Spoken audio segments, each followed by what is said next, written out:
Assalamualaikum viewers I welcome to my channel holy Quran citation viewers. आज मैं आपके लिए सूरत अल माइदा के रुको नंबर 8 की किरत लेके आई हूँ।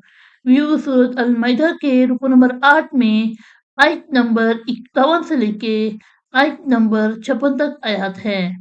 इससे पहले व्यूअर्स, मैं आपसे कहना चाहूंगी कि मेरी वीडियो को आगे तक जरूर देखिए। अगर आपको पसंद आए तो उसको लाइक कर ले, इसको दूसरे के साथ शेयर कर ले और सब्सक्राइब कर ले और सामने लगे बेल आइकन को क्लिक कर ले ताकि आने वाले वक्तों में आपको मेरी वीडियो का नोटिफिकेशन सबसे पहले मिलता रहे।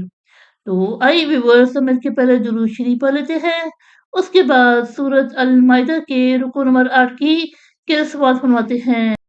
बिस्मिल्लाहिर्रहमानिर्रहीम।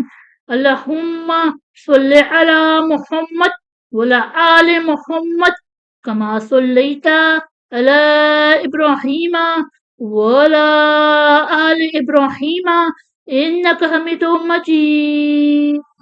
अल्लाहुम्मा बारिक अला मुहम्मद वला आले मुहम्मद कमा बारकता अला इब्राहीमा वला आले इब्राहीमा इन्नका हमीदुम मजीद।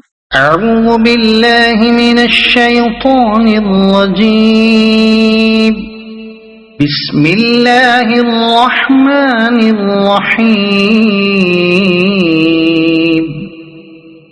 يا أيها الذين آمنوا لا تتخذوا اليهود والنصارى أولياء بعضهم أولياء بعض ومن يتولهم منكم فإنه منهم إن الله لا يهدي القوم الظالمين.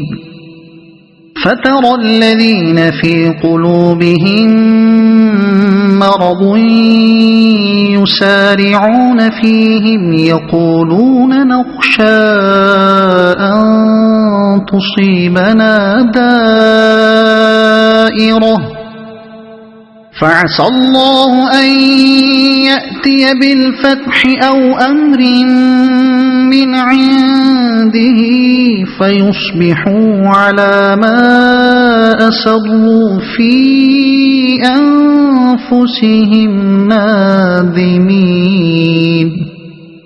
ويقول الذين آمنوا أهؤلاء الذين أقسموا بالله جهد أيمانهم إنهم لمعكم حبطت أعمالهم فأصبحوا خاسرين.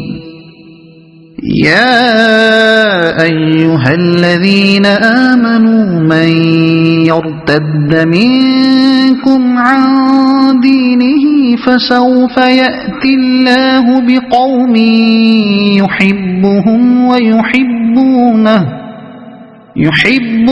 ويحبونه أذلة على المؤمنين أعزة على الكافرين يجاهدون في سبيل الله ولا يخافون لومة لائم. ذلك فضل الله يؤتيه من يشاء